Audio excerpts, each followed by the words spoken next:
Welcome to the Creative Penn podcast. I'm Joanna Penn, thriller author and creative entrepreneur, bringing you interviews, inspiration and information on writing, publishing options and marketing ideas for your book.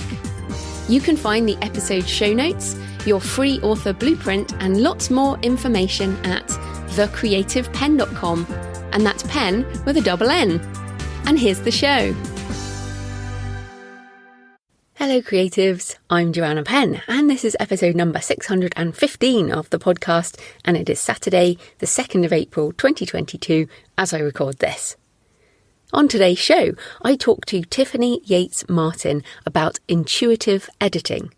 We discuss the 3 different brains you need: writer, reader, editor, common issues that come up during the editing process, the different types of editing, and hacks for helping your brain see your manuscript in a new way, as well as pacing, voice, and much more.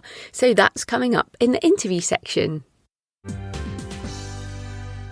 So in publishing and book marketing news, the Alliance of Independent Authors is 10 years old this week, and they track the developments over the last decade in an interesting article on the blog. I'll quote a few things and sort of note a few things. It's really interesting because we often sort of time passes by and it goes past really quickly. And anyway, so they said publishing historians are likely to note 2012 as the year that the self-publishing sector took off, its achievements making it unignorable from then on. They quote The Guardian newspaper from 2012, "Self-publishing is coming out of the dark corners and is making its way into the mainstream." And I completely agree, because obviously I've been self-publishing before that. I printed my first self-published book in 2007 and went digital in 2008. But I remember the way I was treated before then. And 2012, I started to be greeted with at least more openness at the things I went to. So 2012 saw the first Kindle millionaires, and 4 self-published authors made it onto the New York Times list. And the box set I was in that hit the New York Times in May 2014, soon after that they changed the rules. So that's what happened over those first few years. We were able to kind of do things, and then they changed rules to stop indies doing such upstart entrepreneurial things. 2014, KU was launched, and that changed the conversation. Before Kindle Unlimited, the debate was often traditional publishing or indie, and there used to be a lot of argy-bargy, we'd call it here. But then the discussions changed to exclusive versus wide. And that is still one of the main discussions in the indie community, really. Many of us who didn't choose KU remember how our sales dropped. And of course, the business model changed and we had to adapt with it. By 2018, we were all focused on ads, and they go through every single year in the post. Obviously, I'm not going to do that, but it's really interesting to read. By 2018, we were all focused on ads in all their variations. The discussions were all about algorithms, and audio began to take off in a big way. The article notes that 2019 was the year that indies woke up to business in a big way, calling it self-publishing 3.0 in the emerging what has become known as the creator economy, with new revenue streams from direct sales, Patreon and many more options. Then, of course, during the pandemic years, as they will be known, 2020 and 2021, we saw an acceleration of digital reading adoption around the world and even more options within the creator economy. And indie authors increasingly found themselves having more in common with other creative entrepreneurs like artists and musicians, innovators and makers, than with authors fixed on the traditional route of handing over creative freedom control to a third-party publisher. And I agree. I think I've been going to quite a lot of networking events around more of the NFT scene, the crypto scene, and networking with people who are artists, musicians. I meet 0 authors at these events. 0. I'm like the only one. I really want to meet some more writers, but again, writing's really just coming into an area that the other creative spheres are adopting much, much faster. And I feel like this creator economy is actually a mindset difference a lot of the time. It is a different business model, but it's also a different mindset. We have the writing craft in common across the writing community, but everything else is different. So it's really, I feel that's that might be the next discussion, exclusive and wide. I almost feel it's over. That discussion is over. The business model is changing again, and we're really looking at the creator economy now. So the article concludes, the self-publishing landscape of 2022 is light years from 2012, but certain fundamentals do not change. Creating intellectual property assets, understanding copyright and licensing, writing regularly, improving publishing and business skills, keeping a creative attitude of exploration, expansion, and learning by doing. And patience, lots of patience. The heart and soul of what we do as authors and publishers has stayed unchanged. The job has always been to engage hearts and souls with our stories, our rhymes, our ideas, our imaginings, our craft skills and presentation. What's most notable as we look back over the decade is the incredible shift in author confidence and empowerment. The next 10 years will be even more amazing. We can't wait. I love the Alliance of Independent Authors. If you are not a member, it is a wonderful community. It also advocates for the bigger issues in the indie space. For example, the Audible Gate and things that happen with the big companies who don't care about us as individuals. So yes, the Alliance of Independent Authors. So yes, it has been an extraordinary decade, and I expect the next decade to be possibly even more transformative. And of course, I realise that is scary for many people, and some of the topics I've been discussing on this show for really the last couple of years. I've been talking about futuristic stuff, AI, NFTs, blockchain, different things. I've been talking about AI for voice, and I will be getting back to some of these other topics. The AI stuff in particular is coming along fast. But this passing of time and over a decade of change for indie authors also resonated with an article from Seth Godin this week. I've been following Seth since 2008. I've read pretty much all his books. The article is on recalibrating, and I'll leave a link in the show notes as ever. It's essentially talking about how we need to adjust when things change, adjust the way we look at things, adjust the way we act, adjust what we consider to be risk, adjust our expectations of ourselves, of other people, adjust our attitudes, our values. And I feel like many of us need to recalibrate as we come out of the pandemic, and also as technology changes even faster than ever and business models change. I need to recalibrate. I've been recalibrating recently, and I still feel I need to do some more of it. And as Seth says, none of these changes are failures. They're simply steps in the journey. We change. That's part of the deal. A well-lived life without calibration is unlikely. So this is my question to you today, as we sort of mentioned there, the decade of indie and the decade of the Alliance anyway. And my question is, what has changed in your country, in your life, in your family, in your career, in your writing life, in your mindset, in your income streams, that might mean you need to recalibrate? Do you need to calibrate physical practices? Do you need to recalibrate your writing life or your relationships with some people, or the way you see your business or the way you see money? There's a lot of things that we need to kind of stop sometimes and go, right, what do I need to reset, recalibrate, and so I can move on as well in different ways? So I will leave those questions with you, and links in the show notes. So in my personal update, I have finished the edits of Arc of Blood, and the updated version is with my editor, so that will be formatted and out in the next few weeks. Then I will turn on some ads again and see if my read-through has improved. But regardless, it's been a fantastic craft exercise and spurs me on to do the How to Write a Novel book.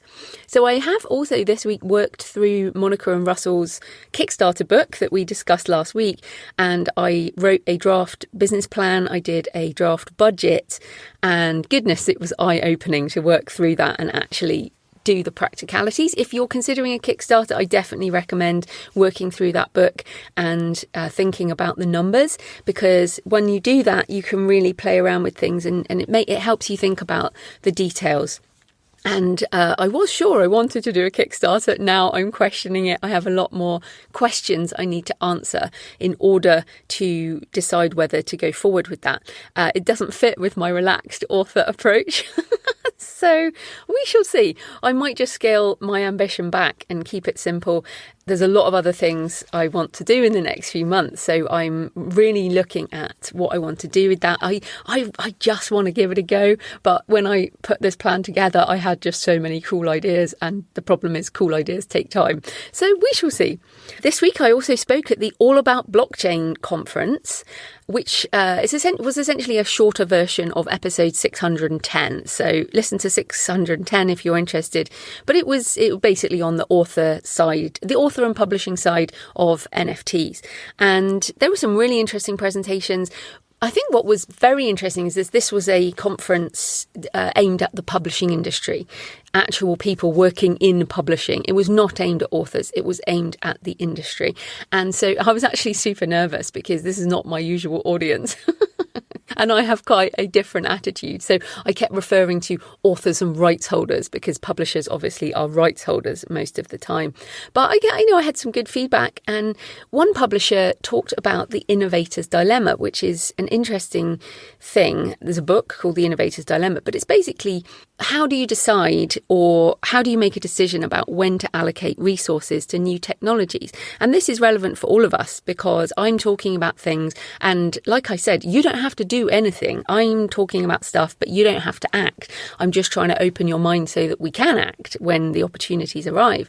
But there was the point that they made was the sort of you don't want to be the earliest adopter, but you don't want to be too late either because you miss out on the potential. But one publisher said, we have such a great business model with print. We're doing so well with print. Why would we go anywhere near this? It's too risky. It might all crumble.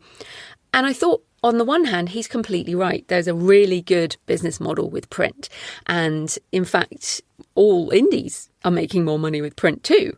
We just got paid. It's the end of the month, beginning of a new month. All the money comes in and it's like, yay, print sales are brilliant for indies too. But the point is that business model this year is going to be under pressure. Paper prices are rising because of supply chain issues, but also inflation. Inflation's eating into prices of physical or of all goods and also biting into profits. And our money is being inflated into disappearing too. So if you understand economics, you can see that there's some pressures coming on this print business model. But the principle of this, where should I put resources, applies to us as indie authors. And Christine Catherine Rush always uses the sort of, would I be better off writing WIBO, the WIBO acronym, would I be better off writing? And often the answer is yes. Which is my challenge because I get so excited about everything else. But what I think is you cannot do everything. There isn't time. So we all have to think about this principle of how many resources to allocate to new technologies. If you're excited about some of the stuff I talk about, then great. If you're not, then I'd love you to listen, but there's no need to do anything. So yeah, these things take time. And as ever, I feel like part of my job is, as a podcaster and a commentator, is to talk about the things that are coming. And I'm enjoying playing with all of this stuff, but my business model, of course, is still 99% Web 2. These things take time, but as ever, I'll keep sharing the journey. So this week, as the episode goes out, I'll be heading to London Book Fair, where I'll be speaking on a few panels, having some meetings, celebrating the 10-year anniversary of the Alliance of Independent Authors. So there will be parties, and I feel like it is going to be exhausting and stimulating and interesting in so many ways. So I'll report back on that next week. So thanks for all your emails and tweets and comments. Walt Jazzcheck on YouTube says, another tip-packed episode.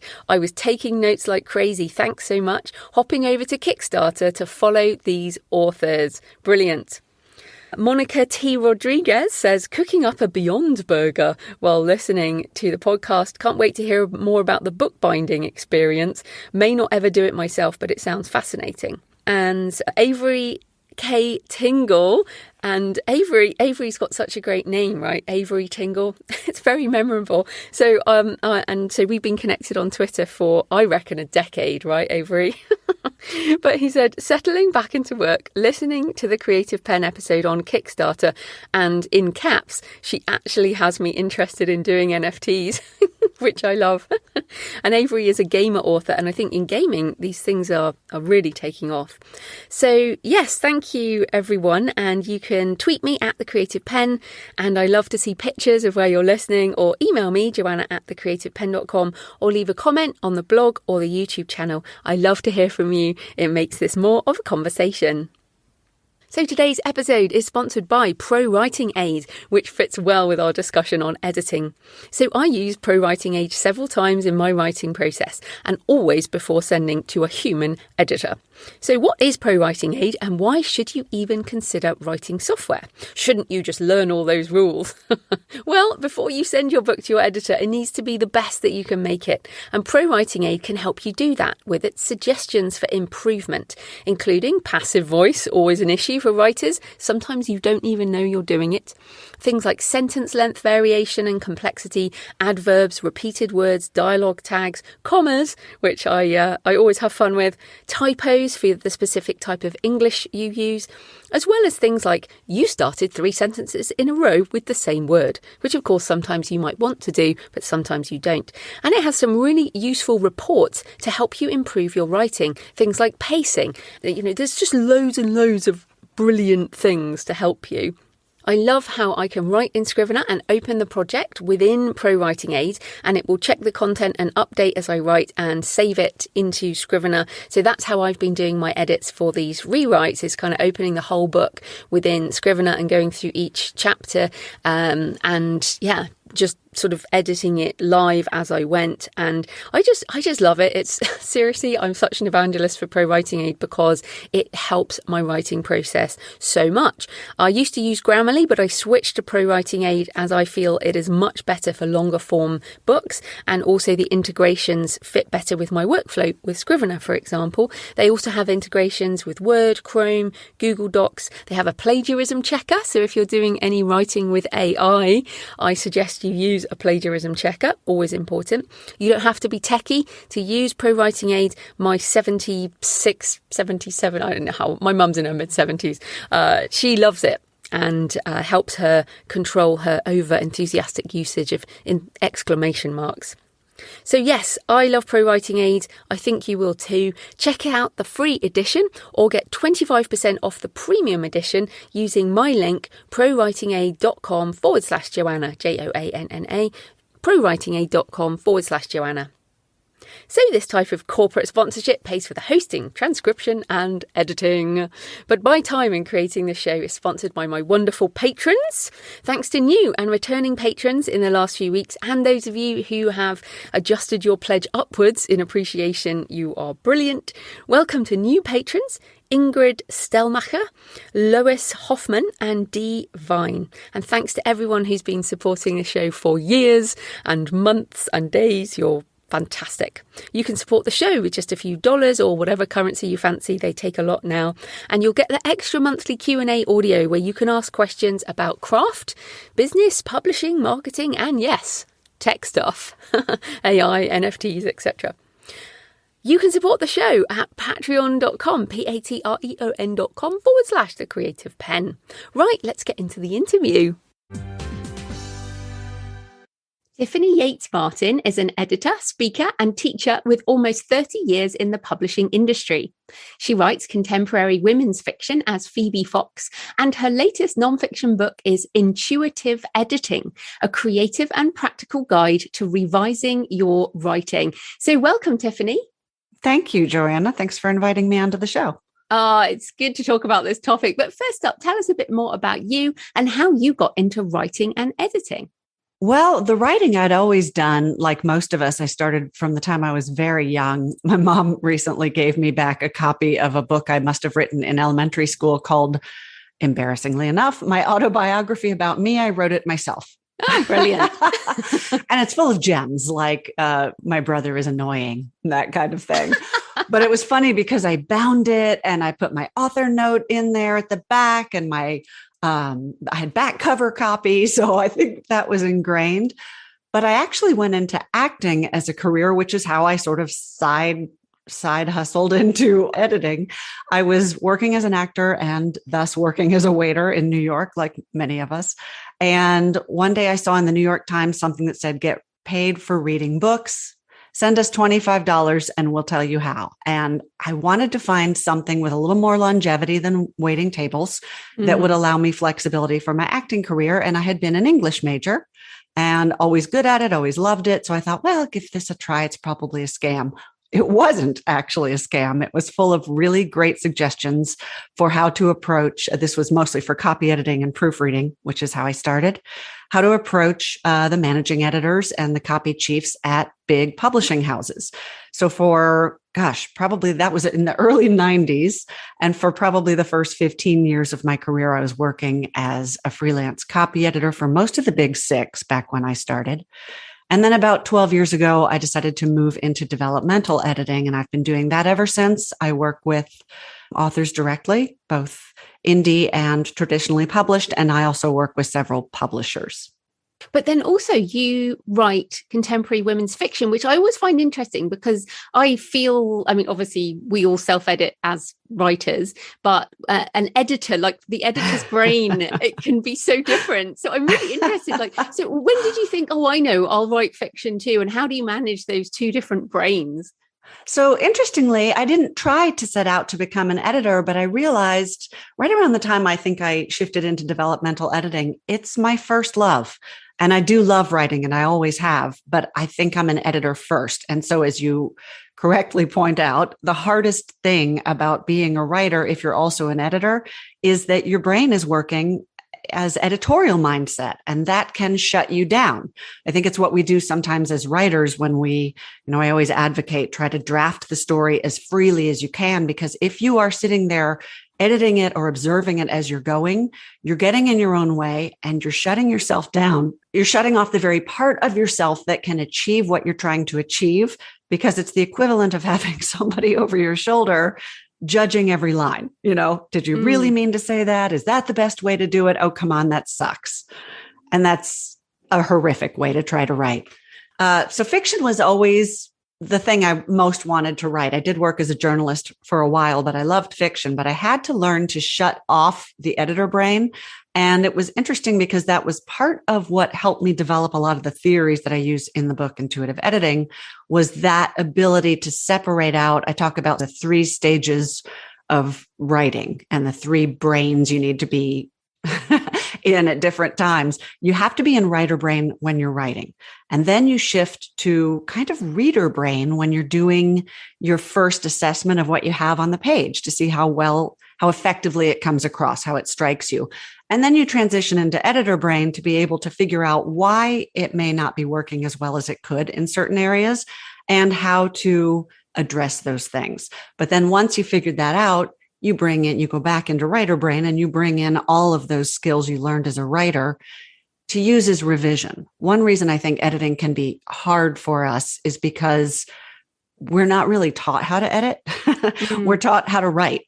And those skills are definitely what you will use in editing and revising, but we teach them almost as if drafting is the main process of creating a story. And it really is just, as I always say, the first base camp on Everett. Much of the bulk of what a writing career and writing craft is the revision part. You put your story on the page as well as you can, and you then get to deepen and develop it into the thing that you saw in your head that may not be coming across yet on the page. To me, that's why I love it. I know a lot of authors dread editing. I hate having to do it. They see it as like the red pencil slashing into their work. I don't think that's what it is.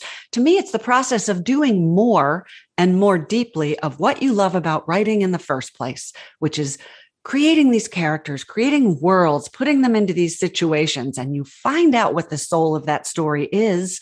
And then you develop it organically as you are working through your editing and revision. All editing is doing is identifying where what's on the page may not reflect as fully and deeply and effectively the way you've envisioned it in your head. Yeah, absolutely. And I like editing a lot, actually. So I find that first draft is the more difficult bit. And then I love my editing. But I think people's processes differ so much. But I love that you mentioned there the reader brain. I haven't really heard it described like that before, but you're exactly right, because you do the writing brain thing and you write the thing, and then if you read it as a reader, then you realize that you've used an acronym that you haven't explained, or you've just introduced this character and you haven't described them, or they're just talking in an empty room and you haven't, in your head, you know what the setting is, but you haven't actually described that, or you've completely forgotten something, not explaining, but putting it into action or doing something to communicate with someone else's mind. And that I feel that's so important, that we have to remember we're not telling the story to ourselves. We're telling it to a reader who literally hasn't got a clue what we're talking about until they read the words that we put on the page. So let's just go into the book a bit more. How do we get the separation? How do we create enough distance so we can move into that reader brain or into that editor brain? Well, to get back to reader brain for a second, I love that you hit on that, because I think that's one reason we run into problems when we're editing our own work is we skip that part. The way that many of us have, again, we don't teach how to edit or how to revise. So what most writers do, in my experience, is finish the draft and then turn back to page one and start going through. And little by little, you're making little changes, little whatever tweaks you think you might need to make. But what we skip over is that crucial piece that you just pointed out about seeing it as a reader and seeing how the whole holds together. It's your first, really only best chance to take in your work as close to the way a reader will see it as possible, because you're still fresh, because you finished writing it and you have not yet seen how this whole thing holds together. So how can you go start at the beginning if you haven't yet taken stock of exactly what you have on the page? And the reason that it doesn't usually come across exactly as you intended is because of the other thing you pointed out, that filling in the blanks. It's not like, oh, we assume readers will know this. I think we forget. We think we have put it on the page and we don't have the objectivity to assess whether or not we have. And that's why I think that's why I think of it as three different brains, because you really have to disconnect from it to a degree as the creator. So how do you do that? The best way to do it is time. The longer you can step away from a story, the more you'll come back to it with an astonishing freshness that will reveal things to you that you probably would never have seen if you had immediately started going back through it. That's not always a luxury we have, especially if we're on deadline or have, put deadlines on ourselves that we're trying to meet. So I have a bunch of little, I call them tricks. I hate that word, but some of them really are just silly little ways to trick your brain. I recently heard you talk about the fact that I think you have two different desks. Yes, you do. Well, I go somewhere else. Yeah, I just go somewhere else. I went to the cafe this morning to edit. Yeah, I think that's a way of so we train ourselves as writers to, put your butt in the chair every day or whatever your routine is so that the muse knows where to find you. It's the same thing when you're approaching editing and revising. If you do it in the same place where you created it, sometimes it's really hard to get out of that mindset because it's habitual. So just shake it up, go to a different part of your house, go to a cafe, as you said. I used to be not a skeptic about this, but one of the things I always suggested to authors and never did myself was read it aloud or have it read to you.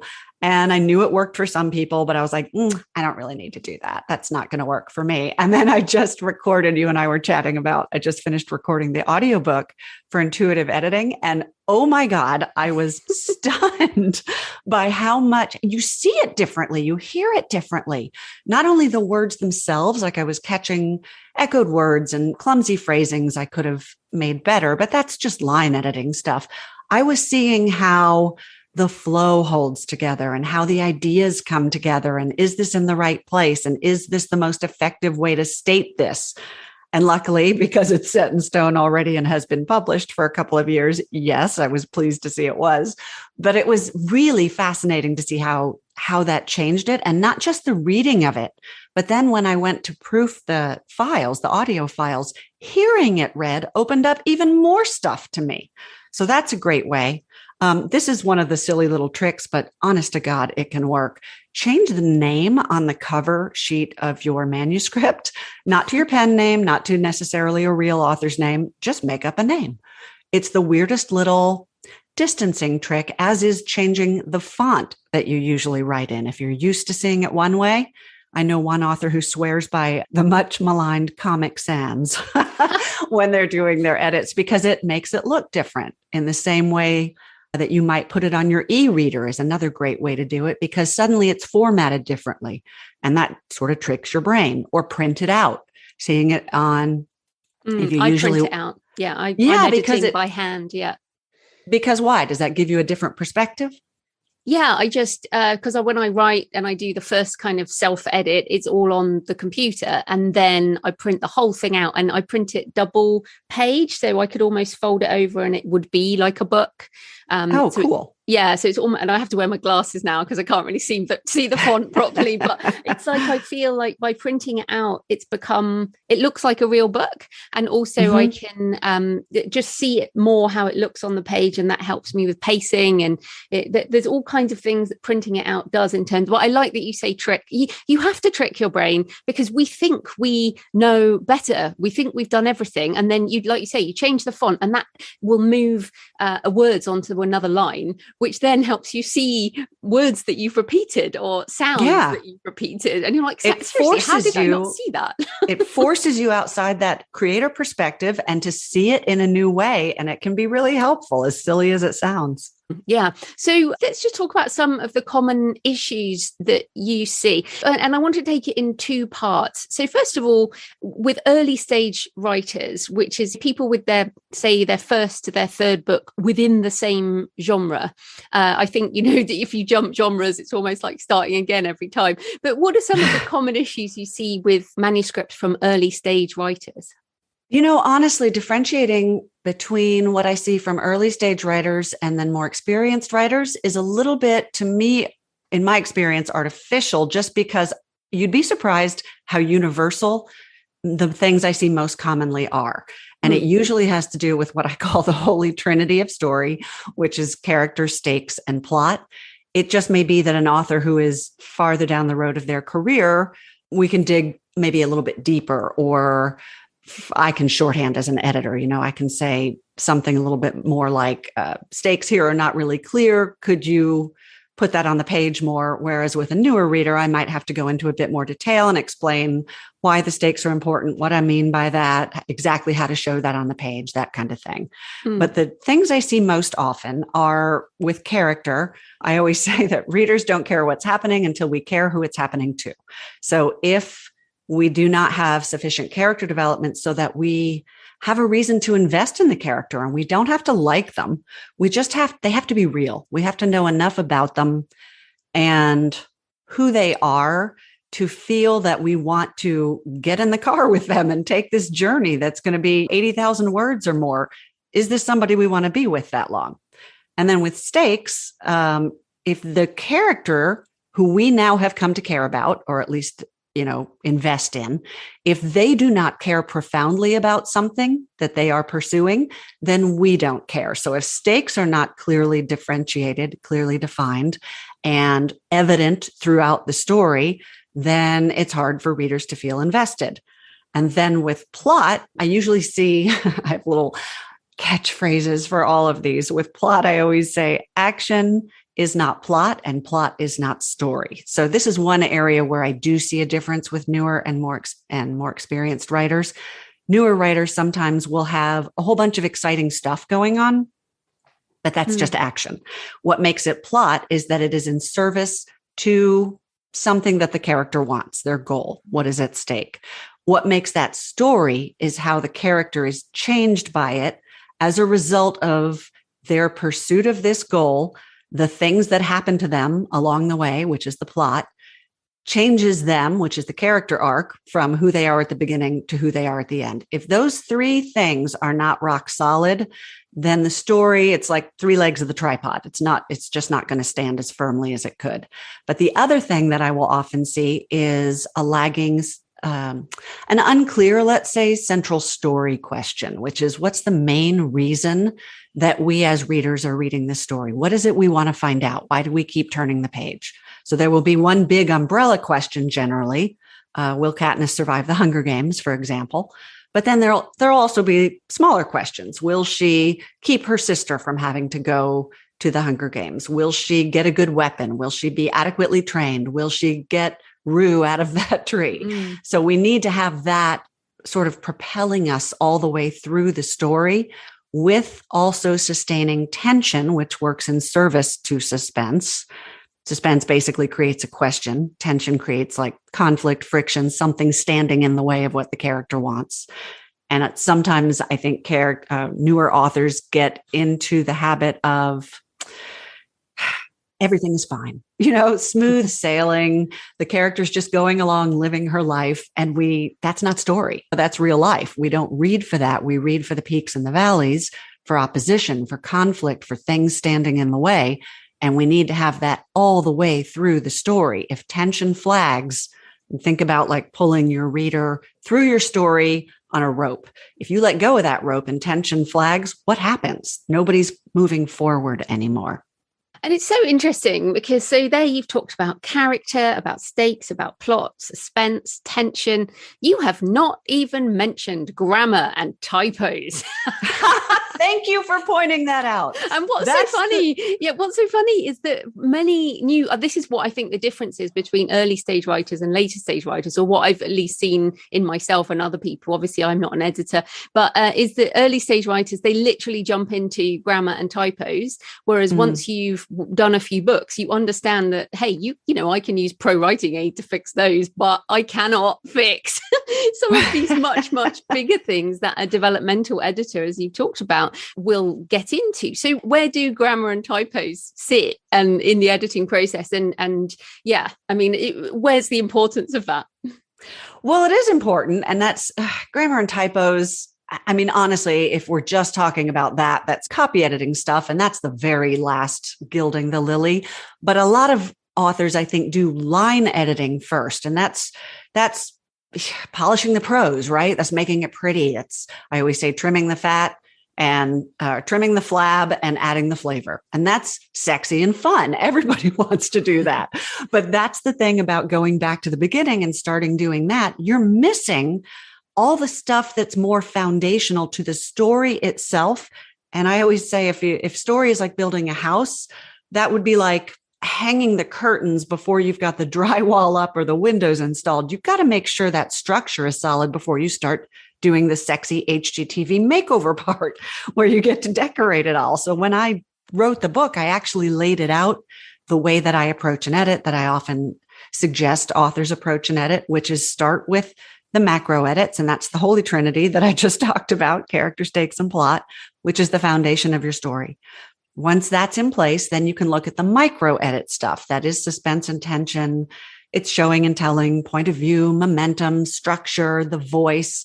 And only after you've got all of that in place do you get to reward yourself with the sexy fun part of doing the line editing, which is tied in with voice, but it's also making your prose as specific and tight and elegant and polished as you can. But don't start with that because it's counterproductive if you don't already have. I mean, a lot of you may cut a lot of it, you may want to revise a lot of those scenes you just painstakingly spent so much time making literarily perfect.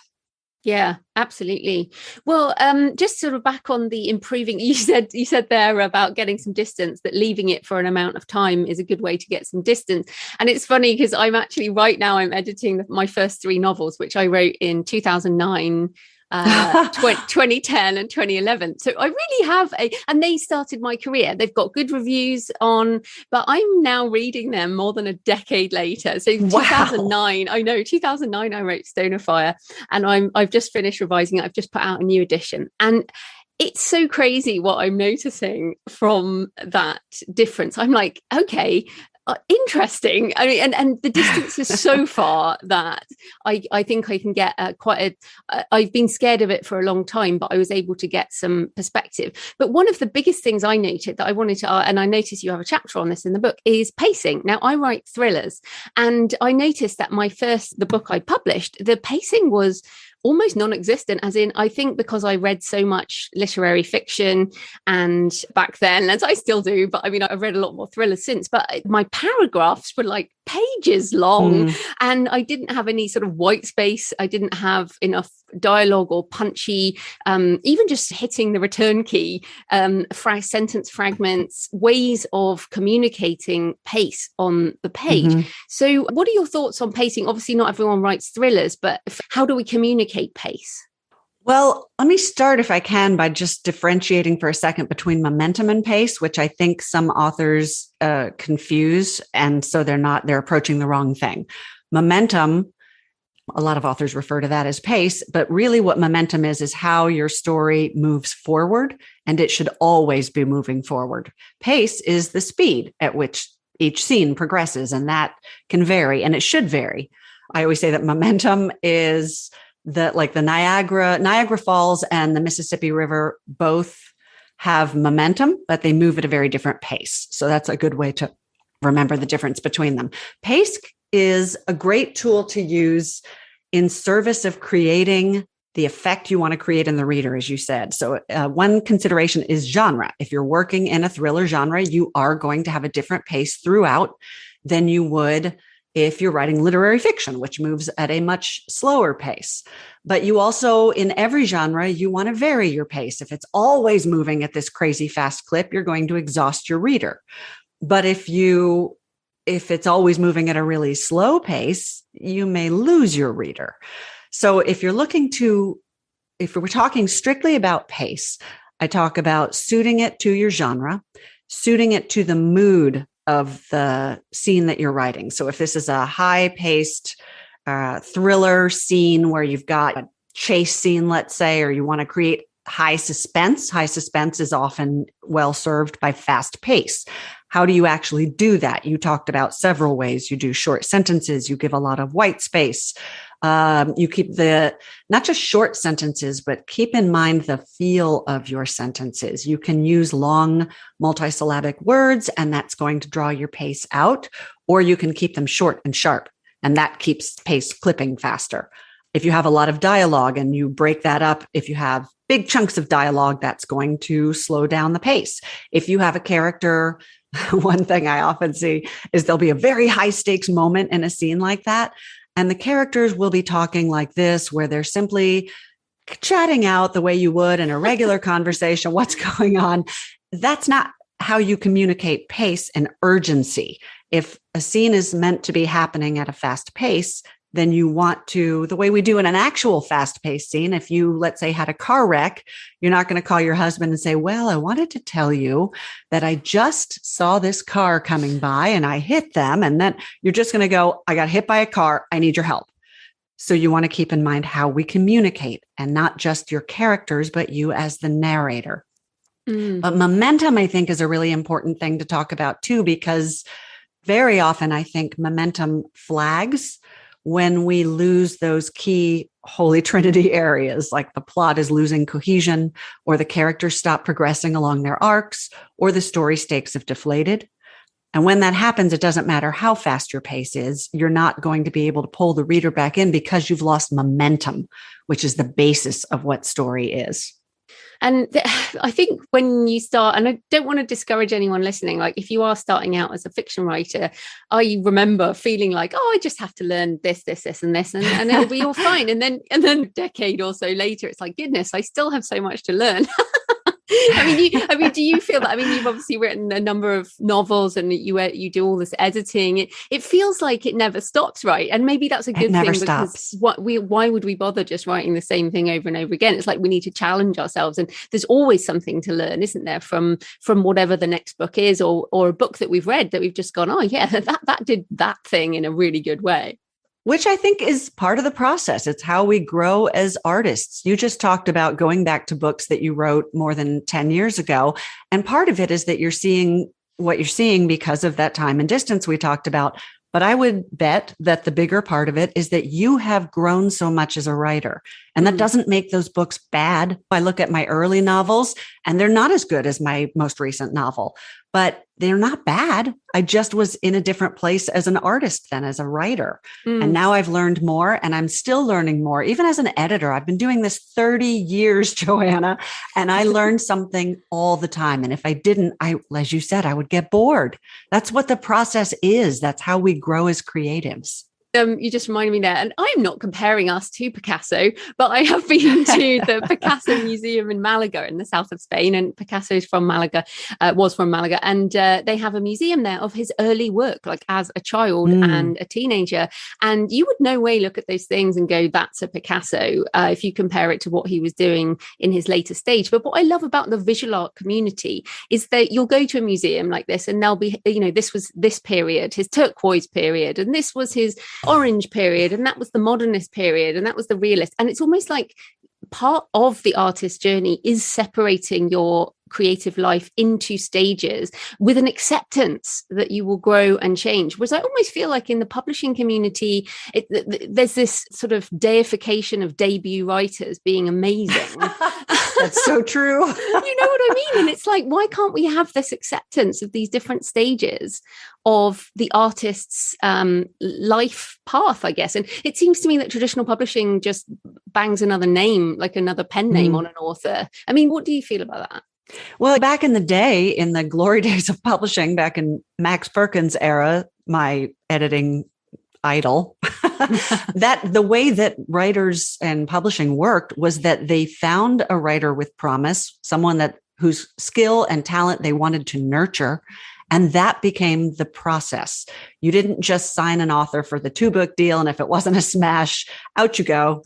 So the debut wasn't as important. In fact, I would venture to say that it was more what you just described, that the debut was simply a starting place, which to me feels so much more, forgive me, intuitive, as far as what any artistic career is. If we see it as some sort of finish line, or we quantify success by saying you are a multi-bestseller on your first novel, so you are a successful writer, I think that sets up an artificial expectation of what being an artist is. We've conflated the business side of the art, which has very little to do with the creative side, with the creative side, which is a constant experience of growth and learning. That's what being an artist is.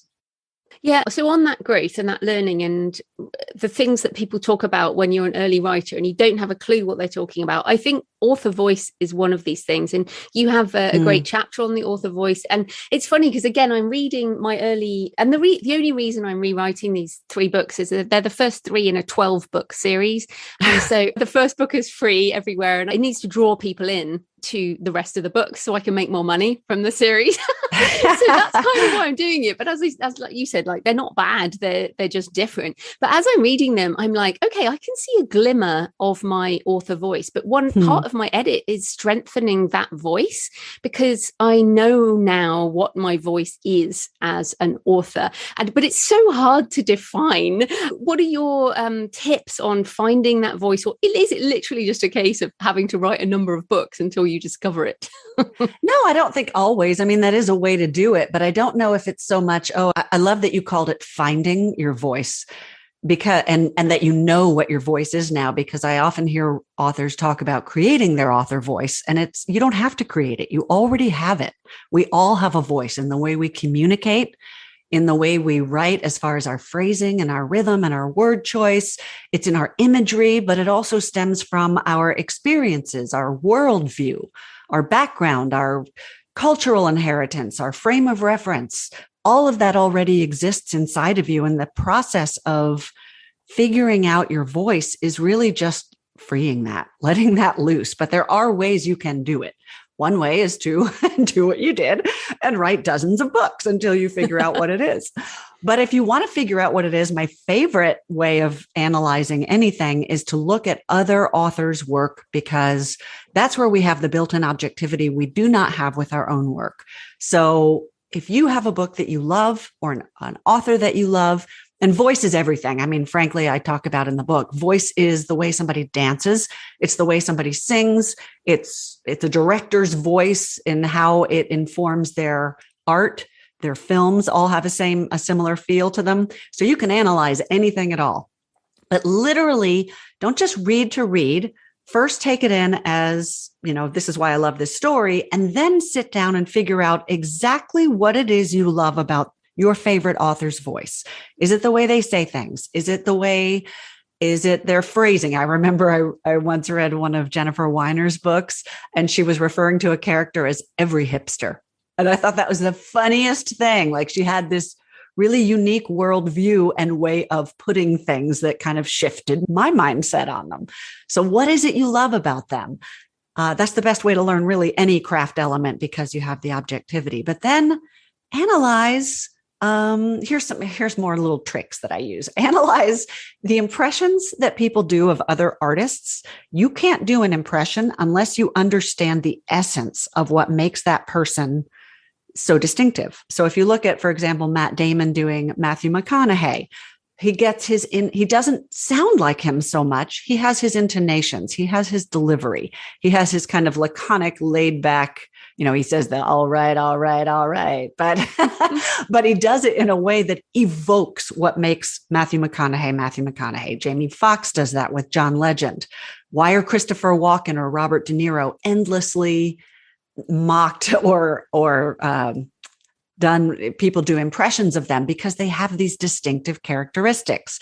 Have someone do an impression of you is incredibly revealing, because you realize how you communicate yourself, how you communicate your ideas. For example, I looked at my own communication style, and I know that I tend to use long sentences, and I use $5 words where a $2 word would do just fine.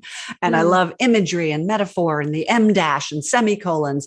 All of that is part of my voice. But then if we default to only those things that are our instinctive voice, that can become a bit repetitive also. So then we get to experiment with voice. One way to do that is to take like a passage in another author's book and rewrite it in your style. Rewrite it with no voice, or write one of your passages in the style of another author's voice. See if you can start to pin down what creates voice, but also differentiate between your character voice and your voice as an author. They're two different things. Yeah, for sure. And this also, for me, I didn't really figure it out until after those first 3 novels. And I actually started my new author name. So I write fiction under JF Penn. Obviously, you use a different name as well. But I feel like my voice as JF Penn is completely different to my voice as Joanna Penn. And that having 2 author names really helps me. And also the brand, which is really the promise to the reader, that's part of author voice too. Once you understand author voice and branding, I feel like they're almost the same thing. I'm Joanna Penn talking with you, and you're Tiffany. And it might be a completely different conversation if it was JF Penn and Phoebe Fox. Yeah, you know I mean? I think that you sort of focus the camera in a different place, if that makes sense. Yeah, like in one persona, this is where the camera is focused, and then you shift to another. I hate to say persona because it sounds fake. It's not really. It's just another aspect of your personality. And if you're a writer who writes in different genres, for example, as you just pointed out, you may have a different voice in your romance novels than you do in your mystery thrillers. Yeah, well, I think, and that helps me too. It's like another trick, because when I go and do my editing or my work as JF Penn, it's different to when I go as Joanna Penn. But it's all authentic, yes? Does it all feel? Yeah, absolutely. Yeah. But it's just, it helps me. Like, it's another trick. I can kind of put on, like people, if you're speaking, you put on makeup and you wear certain clothes because you're going out to this event or that event. And I think voice and brand, resonate with each other. But that is a massive topic. We're almost out of time. And I do have a really important question. Now, both of us are clearly believers in the importance of a professional edit where we pay a professional. But many writers struggle with money, especially when they're starting out. And you do have a great chapter on getting editorial feedback as a frugal writer. So can you give us a few ideas? Yeah, I don't think finances should ever be a barrier to your creative pursuits. And while I think a professional edit is an incredible tool and can be a huge help and a shortcut to getting to your story where you need it to go, it's not a deal breaker as far as, many authors have gotten publishing deals without ever having hired a professional editor because it wasn't really a big thing, right? Up until the explosion of IndiePub when suddenly they became widely available. So there are lots of ways. What an editor is doing for you is sort of like when you're doing a home improvement and you hire a contractor because they know all the right people to hire. They'll bring in the best craftspeople. They'll keep everything on schedule. They know what order everything needs to go in. It makes the job massively easier, but also more expensive. Can you do all that yourself? Yes. Will it be harder? Yes. Is there going to be a giant learning curve? Probably. But don't feel that you can't do it. What you're really looking for by hiring a professional editor, you are trying to get someone to hold up the mirror to what you have on the page and see how closely it reflects the vision that you had in your head. And is it coming across as effectively, efficiently, powerfully as possible? So how can you get people to help you with that? The first thing is critique partners, which are so valuable in so many ways. The obvious way is you get critique from people who are generally also writers and can give you their input, can reflect back to you what they're seeing in ways that are actionable, like an editor does. They can phrase it, instead of saying, this wasn't really working for me. They can say, I didn't understand what the character wanted in this part of the story. And that can help guide you in making those revisions. But the hidden value of critique partners and crit groups is in doing those critiques on other authors' work for the reason I talked about earlier. Yeah. You are so much more objective and you learn how to see things. You're really just training your editor brain. And once you learn how to make that shift in your own work, you get that distance and then you learn how to come at your own work with that same objective perspective.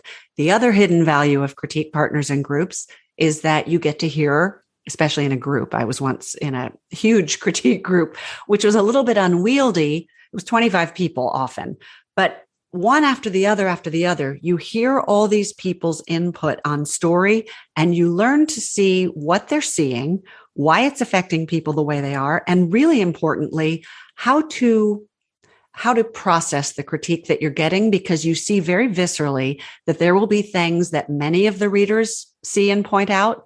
And those are probably things that you want to look at because they're striking a lot of people the same way. And then each reader will also have her subjective take on it. And it's important to remember that all editing, all critique, all input is subjective, even by your editor, even by a publishing house. Nobody knows the magic formula.